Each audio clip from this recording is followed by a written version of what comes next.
Shalom, puji Tuhan. Kembali kita bersekutu tentunya di dalam kasih Tuhan lewat satu teduh yang terus kita bangun dalam hidup kita. Karena kita tahu dan saya percaya bahwa firman Tuhan adalah dasar yang paling kokoh, tidak dasar yang paling kuat selain firman Tuhan. Dan hari-hari ini kita sedang belajar bahwa ketika kita menang atas semua tantangan, tetap konsisten setia di dalam kebenaran firman Tuhan. Kita tidak takut dengan apapun yang terjadi.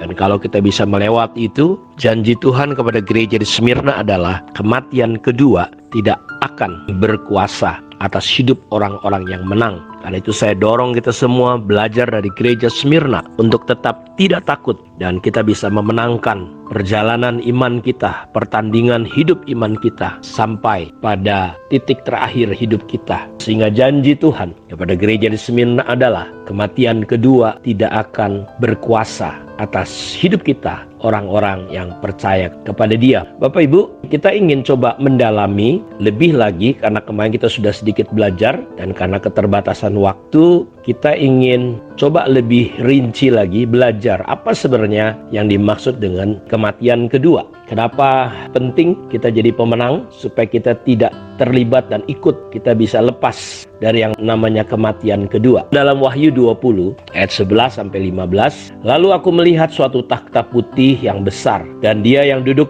di atasnya. Dari hadapannya lenyaplah bumi dan langit dan tidak ditemukan lagi tempatnya. Dan aku melihat orang-orang mati besar dan kecil berdiri di depan takhta itu. Lalu dibuka semua kitab dan dibuka juga sebuah kitab lain, yaitu kitab kehidupan. Dan orang-orang mati dihakimi menurut perbuatan mereka berdasarkan apa yang ada tertulis di dalam kitab itu. Dan maut dan kerajaan maut menyerahkan orang-orang yang mati yang ada di dalamnya, dan mereka masing-masing dihakimi menurut perbuatannya. Lalu maut dan kerajaan maut itu dilemparkan ke dalam lautan api. Itulah kematian yang kedua, lautan api. Dan setiap orang yang tidak diketemukan namanya tertulis dalam kitab kehidupan itu, ia dilemparkan ke dalam lautan api itu. Jadi yang disebut kematian yang kedua, lalu maut dan kerajaan maut itu dilemparkan ke dalam lautan api. Itulah kematian yang kedua, lautan api. Jadi kematian yang kedua adalah sebuah peristiwa ketika maut dan kerajaan maut dilemparkan ke dalam lautan api. Maut dan kerajaannya. Kalau saudara lihat di kitab Wahyu, ketika meterai keempat dibuka, ada kuda putih, pucat, kuning, dan hijau. Di situ dikatakan bahwa kuda itu ditunggangi oleh maut dan dia memegang pedang, kerajaan maut mengikutinya. Nanti kematian kedua adalah proses di mana maut dan kerajaan maut dilemparkan ke dalam lautan api. Dan itulah yang disebut kematian kedua. Ini yang Tuhan janjikan bahwa kita tidak akan mengambil bagian. Kita tidak akan menerima yang namanya kematian kedua. Dan yang disebut kematian kedua adalah peristiwa ketika langit dan bumi ini lenyap, lalu turun satu takhta putih yang besar. Adalah peristiwa di mana Tuhan mengadili orang-orang yang tidak dibangkitkan pada kebangkitan pertama. Kalau saudara baca ayat-ayat sebelumnya dalam kitab Wahyu ini, saudara melihat di sana bagaimana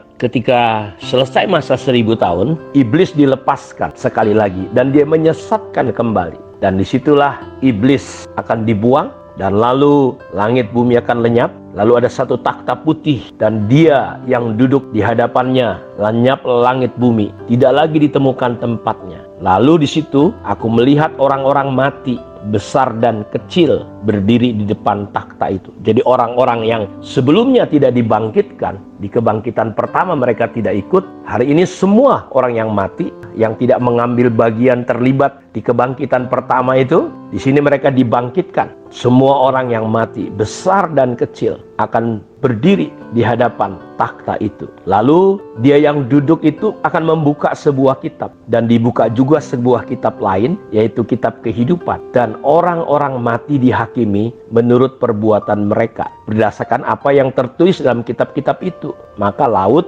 menyerahkan orang-orang mati yang ada di dalamnya. Karena ada orang-orang yang mati di laut, tenggelam, peristiwa Adam air, pesawat masuk ke dalam laut dan tidak diketemukan mayatnya. Dan mereka, orang-orang yang ada di dalamnya, yang ada di dalam laut itu akan diserahkan nanti. Kalau mereka adalah orang-orang yang tidak ikut pada kebangkitan pertama, nanti kerajaan maut akan menyerahkan orang-orang mati ini. Dan maka laut menyerahkan orang-orang mati yang ada di dalamnya, dan kerajaan maut menyerahkan orang-orang mati yang ada di dalamnya, dan mereka dihakimi masing-masing menurut perbuatan. Jadi kan kalau kita tahu Bapak Ibu bahwa banyak orang mati dengan berbagai cara. Ada yang misalnya dimakan sama singa, harimau, maut, saudara-saudaraku. Nanti semua orang-orang mati ini akan diserahkan dan mereka akan diadili masing-masing menurut perbuatannya. Kalau mereka tidak ikut dibangkitkan pada kebangkitan pertama. Lalu setelah itu diserahkan, maka maut dan kerajaan maut itu akan dilemparkan ke dalam lautan api. Itulah kematian yang kedua.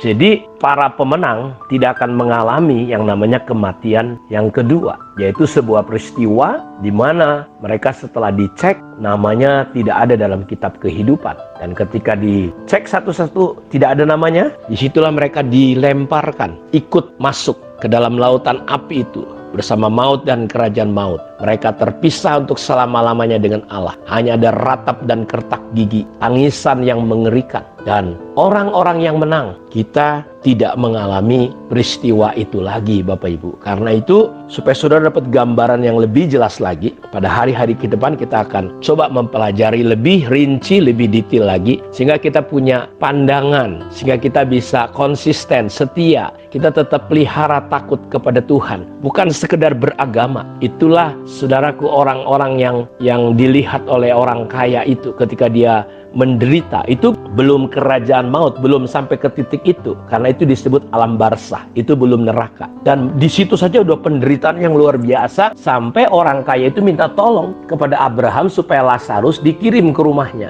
Dia nggak ingin saudara-saudaranya yang hidupnya sama kayak dia masuk ke situ. Jadi saya mau katakan, saudara, kita bukan takut neraka, tetapi karena kita mengasihi Tuhan, Tuhan sudah memberikan nyawanya untuk kita. Makanya kita jangan sampai, saudara-saudaraku, mengambil bagian, ikut terlibat, masuk ke dalam kematian yang kedua. Untuk itulah Yesus mati di atas kayu salib, supaya saudara tidak mengambil bagian dalam kematian yang kedua. Kiranya kita akan tetap jadi pemenang, menjaga kesetiaan, konsistensi hidup kita, takut hanya kepada Tuhan. Jangan lepaskan iman pengharapan kita karena jabatan, pangkat, kedudukan, uang, pasangan, lawan jenis. Jangan. Karena kalau saudara menolak Kristus yang telah mengasihi kita, saudara akan kalah dan mengambil bagian, terlibat dengan yang namanya kematian kedua. Dan itu sebuah keadaan yang sangat mengerikan sekali. Kiranya Tuhan memberkati renungan kita pada saat ini. Shalom.